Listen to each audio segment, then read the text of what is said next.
ਸਤਿਗੁਰੂ ਗੁਰੂ ਨਾਨਕ ਦੇਵ ਮਹਾਰਾਜ ਸਾਨੂੰ ਸਮਝਾਉਂਦੇ ਹਨ। ਕਹਿੰਦੇ ਸਾ ਲਾਹੇ ਏਤੀ ਸੁਰਤ ਨਾ ਪਾਈਆਂ। ਕਹਿੰਦੇ ਜੇ ਕੋਈ ਅਕਾਲ ਪੁਰਖ ਵਾਹਿਗੁਰੂ ਦੀਆਂ ਵਡਿਆਈਆਂ ਕਰੇ, ਉਹਦੀ ਸਿਫਤ ਸਲਾਹ ਕਰਦਾ ਰਹੇ, ਬੇਅੰਤ ਸਿਫਤ ਸਲਾਹ ਕਰੇ, ਬੇਅੰਤ ਗੁਣ ਗਾਵੇ, ਗੁਣ ਗਾ ਗਾ ਕੇ ਉਹ ਫਿਰ ਵੀ ਇੰਨੀ ਸਮਝ ਨਹੀਂ ਪ੍ਰਾਪਤ ਕਰ ਸਕਦਾ ਕਿ ਉਹਦਾ ਅੰਤ ਪਾ ਲਵੇ। ਅਕਾਲ ਪੁਰਖ ਵਾਹਿਗੁਰੂ ਦੀ ਸਿਫਤ ਸਲਾਹ ਕਰਨ ਦੇ ਨਾਲ ਜਿਉਂ ਜਿਉਂ ਮਨੁੱਖ ਸਿਫਤ ਸਲਾਹ ਕਰਦਾ, ਉਹਦੇ ਗੁਣ ਗਾਉਂਦਾ, ਉਹਦਾ ਸਿਮਰਨ ਕਰਦਾ, ਉਹਦੀ ਬਹੁਤ ਉੱਚੀ ਆਤਮਿਕ ਅਵਸਥਾ ਬਣ ਜਾਂਦੀ ਹੈ। ਬਹੁਤ ਉੱਚੀ ਆਤਮਿਕ ਅਵਸਥਾ। ਪਰ ਬਹੁਤ ਉੱਚੀ ਆਤਮਿਕ ਅਵਸਥਾ ਪ੍ਰਾਪਤ ਕਰਕੇ ਵੀ ਇੰਨੀ ਸਮਝ ਨਹੀਂ ਪ੍ਰਾਪਤ ਕਰ ਸਕਦਾ ਉਹ ਕਿ ਉਹਦਾ ਅੰਤ ਪਾ ਲਵੇ। ਉਹਦਾ ਅੰਤ ਪਾਇਆ ਹੀ ਨਹੀਂ ਜਾ ਸਕਦਾ, ਕਿਉਂਕਿ ਜਿਉਂ-ਜਿਉਂ ਮਨੁੱਖ ਉਹਦੇ ਗੁਣ ਗਾਉਂਦਾ ਨਾ, ਉਹਦੀ ਯਾਦ ਵਿੱਚ ਜੁੜਦਾ, ਤਿਉਂ-ਤਿਉਂ ਉਸੇ ਦਾ ਹੀ ਰੂਪ ਹੁੰਦਾ ਚਲੇ ਜਾਂਦਾ, ਉਹਦੇ ਵਿੱਚੇ ਲੀਨ ਹੋ ਜਾਂਦਾ। ਗੁਣ ਗਾਉਣ ਵਾਲਾ, ਉਹਦੀ ਸਿਫਤ ਕਰਨ ਵਾਲਾ ਉਹਦੇ ਵਿੱਚੇ ਲੀਨ ਹੁੰਦਾ ਚਲੇ ਜਾਂਦਾ, ਉਹਦੇ ਵਿੱਚੇ ਲੀਨ ਹੋ ਜਾਂਦਾ। ਜਦ ਉਹਦੇ ਵਿੱਚੇ ਲੀਨ ਹੋ ਗਿਆ, ਫਿਰ ਉਹਦਾ ਅੰਤ ਕਿਵੇਂ ਪਾਏਗਾ? ਕਿਵੇਂ ਦੱਸੇਗਾ ਉਹਦੇ ਗੁਣਾਂ ਬਾਰੇ? ਉਹ ਕਿੰਨੇ ਗੁਣਾਂ ਦਾ ਮਾਲਕ ਹੈ ਜਦ ਉਹਦੇ ਵਿੱਚੇ ਲੀਨ ਹੋ ਗਿਆ। ਕਹਿੰਦੇ ਸਾ ਲਾਹੇ ਏਤੀ ਸੁਰਤ ਨਾ ਪਾਈਆ। ਫਿਰ ਵੀ ਉਹ ਇੰਨੀ ਸਮਝ ਪ੍ਰਾਪਤ ਨਹੀਂ ਕਰ ਸਕਦਾ। ਜਿਵੇਂ ਕਿ ਨਦੀਆਂ ਅਤੇ ਵਾਹ ਪਵੇਂ ਸਮੁੰਦ ਨਾ ਜਾਣੀਆਂ। ਜਿਵੇਂ ਨਦੀਆਂ ਨਾਲੇ ਹਨ, ਨਦੀਆਂ ਦਾ ਪਾਣੀ, ਨਾਲਿਆਂ ਦਾ ਪਾਣੀ ਜਦੋਂ ਸਮੁੰਦਰ ਵਿੱਚ ਡਿੱਗ ਜਾਂਦਾ, ਫਿਰ ਉਹ ਸਮੁੰਦਰ ਦਾ ਹੀ ਪਾਣੀ ਕਹਾਉਂਦਾ। ਫਿਰ ਉਸਨੂੰ ਕੀ ਕਹਾਂਗੇ? ਸਮੁੰਦਰ ਦੇ ਵਿੱਚ ਨਾਲਿਆਂ ਦਾ ਪਾਣੀ, ਨਦੀਆਂ ਦਾ ਪਾਣੀ, ਦਰਿਆਵਾਂ ਦਾ ਪਾਣੀ, ਨਹਿਰਾਂ ਦਾ ਪਾਣੀ ਜਦੋਂ ਸਮੁੰਦਰ ਵਿੱਚ ਡਿੱਗ ਜਾਂਦਾ, ਫਿਰ ਉਹ ਪਾਣੀ ਪਛਾਣਿਆ ਨਹੀਂ ਜਾ ਸਕਦਾ। ਜਿਹੜਾ ਸਮੁੰਦਰ ਵਿੱਚ ਡਿੱਗ ਗਿਆ, ਪਛਾਣ ਲੂ ਕੋਈ ਕਿ ਇੱਧਰਲਾ ਪਾਣੀ ਨਹਿਰ ਦਾ, ਇੱਧਰਲਾ ਪਾਣੀ ਦਰਿਆ ਦਾ, ਇੱਧਰਲਾ ਪਾਣੀ ਨਦੀ ਦਾ, ਇੱਧਰਲਾ ਪਾਣੀ ਨਾਲਿਆਂ ਦਾ? ਉਹ ਪਛਾਣਿਆ ਨਹੀਂ ਜਾਂਦਾ। ਇਸੇ ਤਰੀਕੇ ਨਾਲ ਜੋ ਮਨੁੱਖ ਵਾਹਿਗੁਰੂ ਦਾ ਸਿਮਰਨ ਕਰਦਾ ਨਾ, ਉਹਦੀ ਯਾਦ ਵੀ ਜੁੜਦਾ, ਉਹਦੇ ਗੁਣ ਗਾਉਂਦਾ, ਜਿਉਂ-ਜਿਉਂ ਉਹਦੀ ਸਿਫਤ ਸਲਾਹ ਕਰਦਾ ਚਲੇ ਜਾਂਦਾ, ਉਹਦੀ ਇੱਕ ਦਿਨ ਆਤਮਾ ਪਰਮਾਤਮਾ ਵਿੱਚ ਲੀਨ ਹੋ ਜਾਂਦੀ ਹੈ, ਉਹਦੇ ਵਿੱਚੇ ਮਿਲ ਜਾਂਦੀ ਹੈ। ਫਿਰ ਉਹ ਅਵਸਥਾ ਬਣ ਜਾਂਦੀ ਹੈ ਜਿਵੇਂ ਕਿ ਸੂਰਜ ਕਿਰਨ ਮਿਲੇ, ਜਲ ਕਾ ਜਲ ਹੁਆ ਰਾਮ, ਜੋਤੀ ਜੋਤ ਰਲੀ ਸੰਪੂਰਨ ਥੀਆ ਰਾਮ। ਬ੍ਰਹਮ ਦਿਸੇ ਬ੍ਰਹਮ ਸੁਣੀਏ, ਏਕ ਏਕ ਬਖਾਣੀਏ, ਆਤਮ ਪਸਾਰਾ ਕਰਨ ਹਾਰਾ, ਪ੍ਰਭ ਬਿਨਾ ਨਹੀਂ ਜਾਣੀਏ। ਆਪ ਕਰਤਾ ਆਪ ਭੁਗਤਾ, ਆਪ ਕਾਰਨ ਕੀਆ, ਬਿਨਵੰਤ ਨਾਨਕ ਸੇਈ ਜਾਣੇ, ਜਿਨੀ ਹਰ ਰਸ ਪੀਆ। ਜਿਸਨੇ ਵਾਹਿਗੁਰੂ ਦੀ ਨਾਮ ਦਾ ਰਸ ਪੀ ਲਿਆ ਨਾ, ਉਹ ਉਸੇ ਦਾ ਹੀ ਰੂਪ ਹੋ ਜਾਂਦਾ। ਜਦੋਂ ਉਸੇ ਦਾ ਹੀ ਰੂਪ ਹੋ ਗਿਆ, ਫਿਰ ਕਿਵੇਂ ਦੱਸੇਗਾ? ਕਿਵੇਂ ਉਹਦਾ ਅੰਤ ਪਾਏਗਾ? ਇਸ ਕਰਕੇ ਭਾਵ ਇਹ ਹੈ ਕਿ ਅਸੀਂ ਵਾਹਿਗੁਰੂ ਦੀ ਜੋ ਬੰਦਗੀ ਕਰਨੀ ਹੈ, ਸਿਮਰਨ ਕਰਨਾ, ਉਹਦੇ ਗੁਣ ਗਾਉਣੇ ਹੈ, ਉਹਦਾ ਅੰਤ ਨਹੀਂ ਅਸੀਂ ਪਾਉਣ ਦਾ ਯਤਨ ਕਰਨਾ। ਉਹਦਾ ਅੰਤ ਪੈ ਨਹੀਂ ਸਕਦਾ। ਜਿਉਂ-ਜਿਉਂ ਮਨੁੱਖ ਬੰਦਗੀ ਕਰਦਾ, ਜਿਉਂ-ਜਿਉਂ ਮਨੁੱਖ ਬੰਦਗੀ ਕਰਦਾ, ਉਹਦੀ ਇਤਨੀ ਉੱਚੀ ਆਤਮਿਕ ਅਵਸਥਾ ਬਣ ਜਾਂਦੀ ਹੈ ਨਾ ਤਾਂ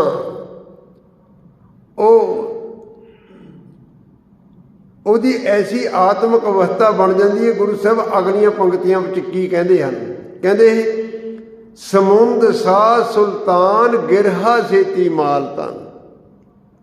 ਦੇਖੋ ਉਹਦੀ ਐਸੀ ਅਵਸਥਾ ਬਣ ਜਾਂਦੀ ਹੈ ਜਿਹੜਾ ਸਿਮਰਨ ਕਰਦਾ। ਇੱਕ ਮਨੁੱਖ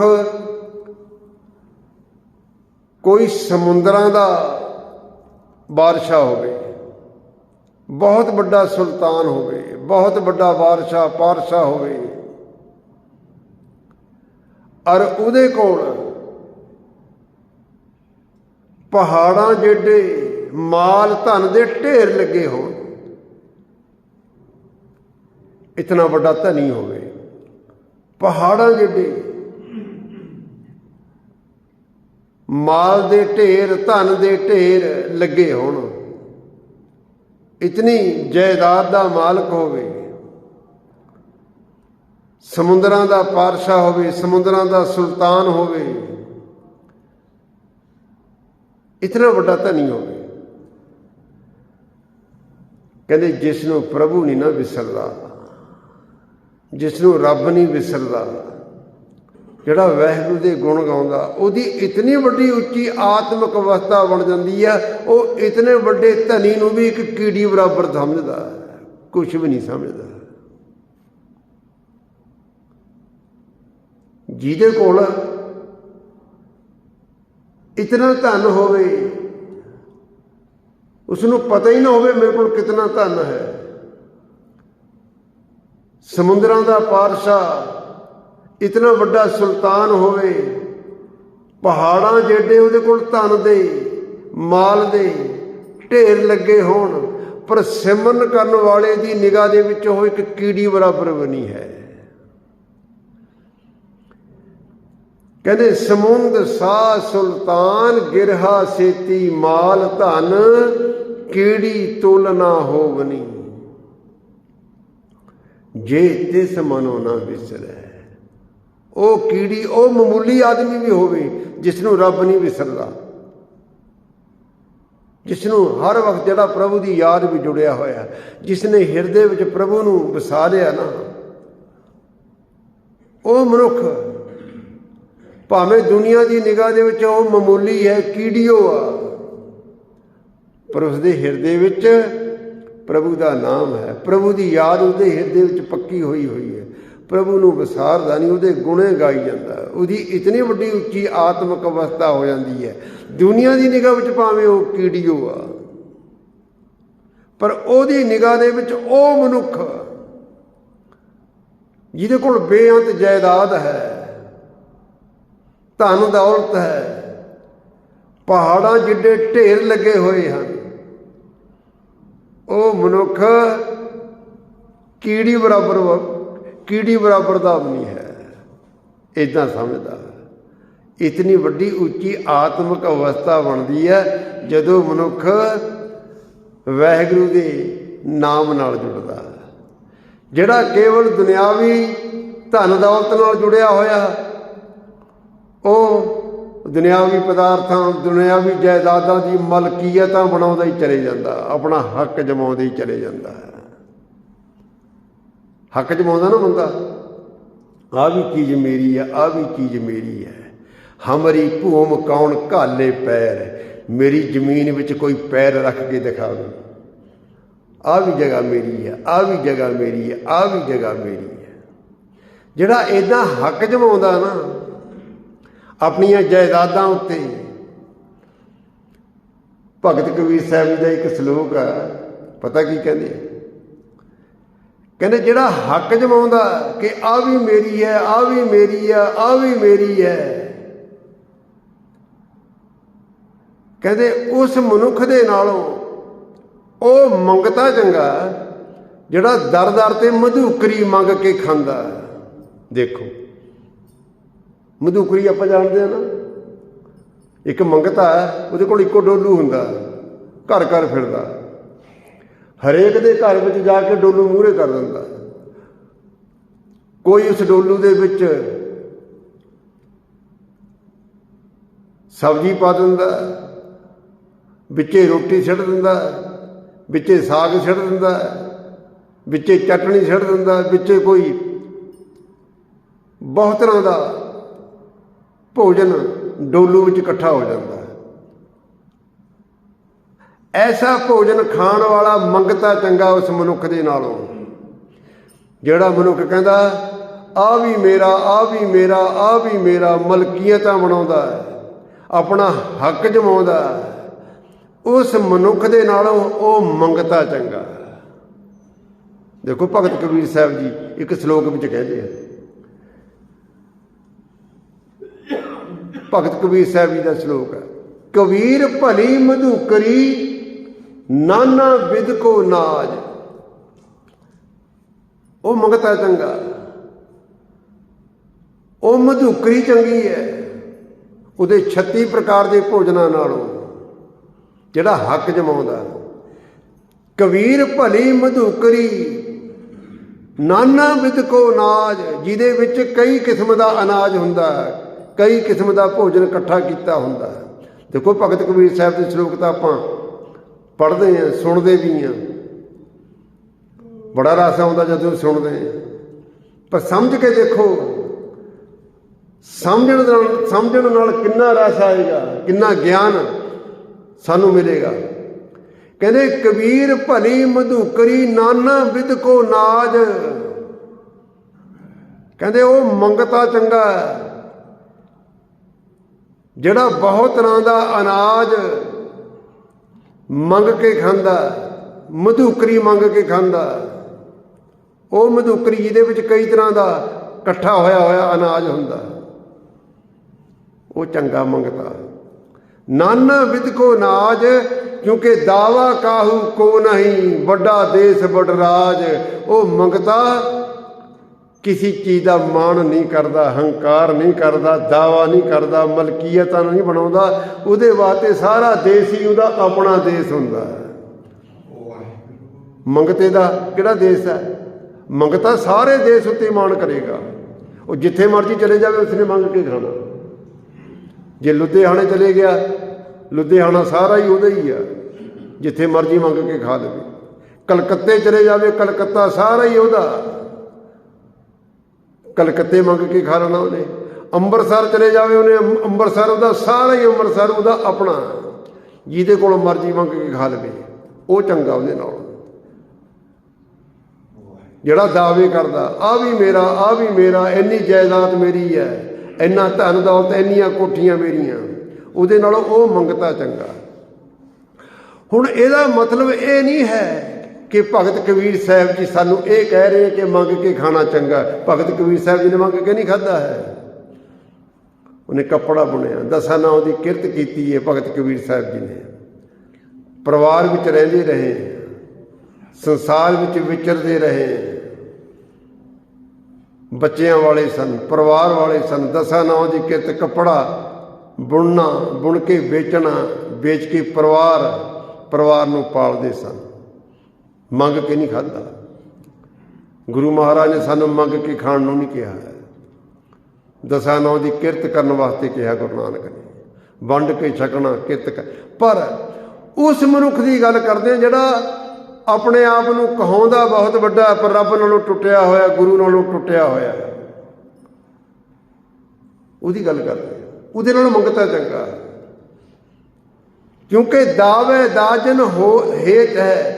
ਇੱਕ ਭਗਤ ਕਬੀਰ ਸਾਹਿਬ ਜੀ ਦਾ ਸਲੋਕ ਹੈ, ਦਾਵੇ ਦਾਜਨ ਹੋਤ ਹੈ।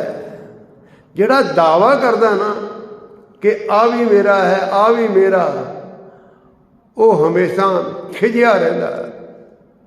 ਉਹਦੇ ਅੰਦਰ ਗੁੱਸਾ ਹੁੰਦਾ, ਨਫ਼ਰਤ ਹੁੰਦੀ ਹੈ, ਸੜਨ ਹੁੰਦੀ ਹੈ, ਜਲਦਾ ਕੁੜਦਾ ਰਹਿੰਦਾ। ਉਹਦੇ ਅੰਦਰ ਕਦੇ ਵੀ ਪਿਆਰ ਨਹੀਂ ਹੋਏਗਾ। ਕਬੀਰ ਦਾਵੇ ਦਾਜਨ ਹੋਤ ਹੈ। ਦਾਜਨ ਸੜਨ, ਈਰਖਾ, ਨਫ਼ਰਤ ਹੁੰਦੀ ਹੈ ਉਹਦੇ ਅੰਦਰ। ਜਿਹੜਾ ਦੁਨਿਆਵੀ ਮਲਕੀਅਤਾਂ ਬਣਾਉਂਦਾ, ਹੱਕ ਜਮਾਉਂਦਾ ਜਾਇਦਾਦਾਂ ਉੱਤੇ, ਆ ਵੀ ਮੇਰਾ ਹੈ, ਆ ਵੀ ਮੇਰਾ ਹੈ, ਆ ਵੀ ਮੇਰਾ ਹੈ, ਉਹ ਈਰਖਾ ਦੀ ਅੱਗ ਵਿੱਚ ਸੜਦਾ ਰਹਿੰਦਾ ਹੈ। ਜਲਦਾ ਰਹਿੰਦਾ, ਕੁੜਦਾ ਰਹਿੰਦਾ, ਨਫ਼ਰਤ ਕਰਦਾ ਉਹ। ਕਬੀਰ ਦਾਵੇ ਦਾਜਨ ਹੋਤ ਹੈ, ਨਿਰਦਾਵੇ ਰਹੇ ਨਿਸੰਕ। ਜਿਹੜਾ ਦਾਵਾ ਨਹੀਂ ਨਾ ਕਰਦਾ ਕਿ ਆ ਵੀ ਮੇਰਾ, ਉਹ ਸਮਝਦਾ ਹੀ ਨਹੀਂ ਕੁਝ ਵੀ ਮੇਰਾ ਹੈ। ਉਹ ਤਾਂ ਕਹਿੰਦਾ ਕਬੀਰ ਮੇਰਾ ਮੁਝ ਮੈਂ ਕੁਛ ਨਹੀਂ, ਕਿਛ ਨਹੀਂ, ਜੋ ਕਿਛ ਹੈ ਸੋ ਤੇਰਾ, ਤੇਰਾ ਤੁਝ ਕੋ ਸੌਂਪਤੇ ਕਿਆ ਲਾਗੇ ਮੇਰਾ। ਕਿਸੇ ਚੀਜ਼ ਉੱਤੇ ਮਾਣ ਨਹੀਂ ਕਰਦਾ, ਮਾਣ ਰੱਬ ਉੱਤੇ ਹੀ ਕਰਦਾ, ਗੁਰੂ ਉੱਤੇ ਹੀ ਕਰਦਾ। ਉਹ ਗੁਰੂ ਤੇ ਹੀ ਮਾਣ ਕਰਦਾ। ਪਰ ਭਗਤ ਕਬੀਰ ਸਾਹਿਬ ਜੀ ਇਸ ਸ਼ਲੋਕ ਵਿੱਚ ਕੀ ਸਮਝਾਉਂਦੇ ਹਨ? ਕਬੀਰ ਦਾਵੇ ਦਾਜਨ ਹੋਤ ਹੈ, ਨਿਰਦਾਵੇ ਰਹੇ ਨਿਸੰਕ। ਜਿਹੜਾ ਗੁਰੂ ਨਾਲ ਜੁੜਿਆ ਹੋਇਆ, ਜਿਹੜਾ ਗੁਰੂ ਦੇ ਸ਼ਬਦ ਨਾਲ ਜੁੜਿਆ ਹੋਇਆ, ਜਿਹੜਾ ਅਕਾਲ ਪੁਰਖ ਵਾਹਿਗੁਰੂ ਦੀ ਸਿਫਤ ਸਲਾਹ ਕਰਦਾ, ਉਹਦੇ ਗੁਣ ਗਾਉਂਦਾ, ਉਹਦੇ ਕੋਲ ਵੀ ਸਭ ਕੁਛ ਹੈ, ਪਰ ਉਹ ਦਾਵਾ ਨਹੀਂ ਕਰਦਾ, ਕਿਸੇ ਚੀਜ਼ ਦਾ ਦਾਵਾ ਨਹੀਂ ਕਰਦਾ, ਹੰਕਾਰ ਨਹੀਂ ਕਰਦਾ, ਮਾਣ ਨਹੀਂ ਕਰਦਾ। ਮਾਣ ਕਰਦਾ ਗੁਰੂ ਤੇ ਹੀ ਕਰਦਾ। ਉਹ ਬੇਫਿਕਰ ਹੋ ਕੇ ਆਪਣਾ ਜੀਵਨ ਬਤੀਤ ਕਰਦਾ, ਉਸ ਨੂੰ ਕਿਸੇ ਤਰ੍ਹਾਂ ਦੀ ਕੋਈ ਚਿੰਤਾ ਨਹੀਂ ਹੁੰਦੀ। ਨਿਰਦਾਵੇ ਰਹੇ ਨਿਸੰਕ, ਜੋ ਜਨ ਨਿਰਦਾਵੇ ਰਹੇ ਸੋ ਗਨੇ ਇੰਦਰ ਸੋ ਰੰਕ। ਕਿਤਨੀ ਵੱਡੀ ਉੱਚੀ ਆਤਮਿਕ ਅਵਸਥਾ ਹੋਏਗੀ ਉਸਦੀ, ਜਿਹੜਾ ਨਿਰਦਾਵੇ, ਜਿਹੜਾ ਦਾਵਾ ਨਹੀਂ ਕਰਦਾ। ਇੰਦਰ ਵਰਗੇ ਨੂੰ ਵੀ ਕੰਗਾਲ ਸਮਝਦਾ ਉਹ। ਸੋ ਗਨੇ ਇੰਦਰ ਸੋ ਰੰਕ। ਇੰਦਰ ਰਾਜਾ, ਜਿਸ ਨੂੰ ਸਵਰਗ ਦਾ ਰਾਜਾ ਕਹਿੰਦੇ ਹਨ, ਸਾਰੇ ਦੇਵਤਿਆਂ ਦਾ ਵੱਡਾ ਰਾਜਾ, ਸਵਰਗ ਦਾ ਰਾਜਾ, ਜਿਹਦੇ ਕੋਲ ਸਾਰੇ ਪਦਾਰਥ ਹਨ, ਸਾਰੇ ਸੁੱਖ ਹਨ, ਇੰਦਰ ਨੂੰ ਮੰਨਿਆ ਗਿਆ। ਕਹਿੰਦੇ ਜਿਹੜਾ ਜੋ ਮਨੁੱਖ ਅਕਾਲ ਪੁਰਖ ਵਾਹਿਗੁਰੂ ਦੀ ਸਿਫਤ ਕਰਦਾ, ਅਕਾਲ ਪੁਰਖ ਵਾਹਿਗੁਰੂ ਦੇ ਗੁਣ ਗਾਉਂਦਾ, ਉਹਦੀ ਯਾਦ ਵਿੱਚ ਜੁੜਦਾ, ਉਹਦਾ ਸਿਮਰਨ ਕਰਦਾ, ਉਹਦੀ ਇਤਨੀ ਵੱਡੀ ਉੱਚੀ ਆਤਮਿਕ ਅਵਸਥਾ ਬਣ ਜਾਂਦੀ ਹੈ। ਐਸਾ ਰੱਬ ਦੇ ਵਿੱਚ ਲੀਨ ਹੋ ਜਾਂਦਾ ਕਿ ਇੰਦਰ ਵਰਗਿਆਂ ਨੂੰ ਵੀ ਕੰਗਾਲ ਸਮਝਦਾ ਹੈ। ਕੀ ਹੈ ਇੰਦਰ ਕੋਲ? ਕੁਝ ਵੀ ਨਹੀਂ ਹੈ, ਕੰਗਾਲ ਹੈ ਉਹਦੀ ਨਿਗਾਹ ਦੇ ਵਿੱਚ। ਸੋ ਗੁਰੂ ਸਾਹਿਬ ਇਸ ਪਵਿੱਤਰ ਵਚਨਾਂ ਦੇ ਰਾਹੀਂ ਦੇਖੋ ਕਿਤਨੀ ਵੱਡੀ ਵਿਚਾਰ ਸਾਨੂੰ ਦਿੰਦੇ ਹਨ ਕਿ ਭਾਈ ਜਪ ਕਰੋ, ਉਹਦਾ ਸਿਮਰਨ ਕਰੋ, ਉਹਦੀ ਯਾਦ ਵੀ ਜੁੜੋ, ਗੁਰੂ ਦੀ ਬਾਣੀ ਨਾਲ ਜੁੜੋ, ਗੁਰੂ ਦੇ ਸ਼ਬਦ ਨਾਲ ਜੁੜੋ।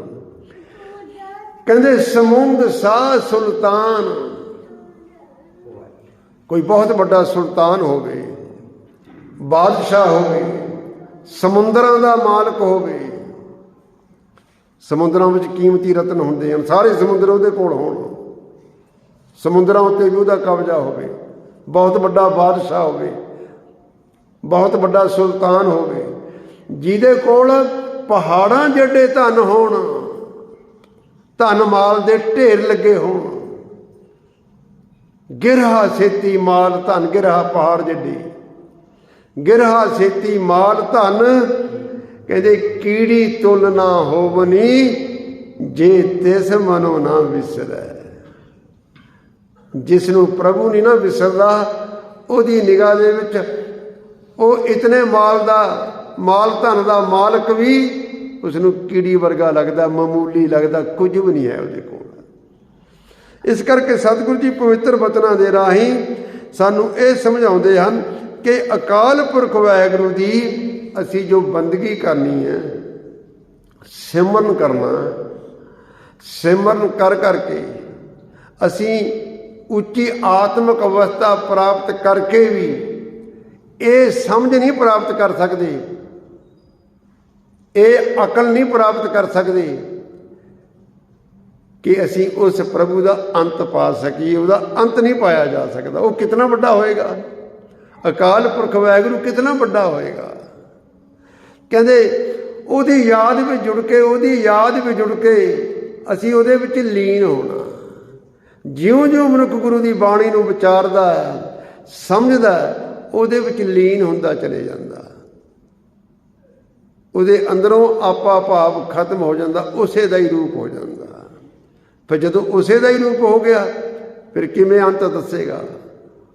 ਉਹਦਾ ਅੰਤ ਨਹੀਂ ਪਾਇਆ ਜਾ ਸਕਦਾ। ਸੋ ਇਹ ਜਪਜੀ ਸਾਹਿਬ ਦੀ 23ਵੀਂ ਪੌੜੀ ਦੀ ਵਿਚਾਰ ਸੀ। ਸੋ 24ਵੀਂ ਪੌੜੀ ਦੀ ਵਿਚਾਰ ਆਪਾਂ ਕੱਲ੍ਹ ਨੂੰ ਕਰਾਂਗੇ। ਭੁੱਲਾਂ ਚੁੱਕਾਂ ਦੀ ਖਿਮਾ। ਵਾਹਿਗੁਰੂ ਜੀ ਕਾ ਖਾਲਸਾ, ਵਾਹਿਗੁਰੂ ਜੀ ਕੀ ਫਤਿਹ। ਸਤਨਾਮ ਵਾਹਿਗੁਰੂ ਸਤਨਾਮ ਵਾਹਿਗੁਰੂ।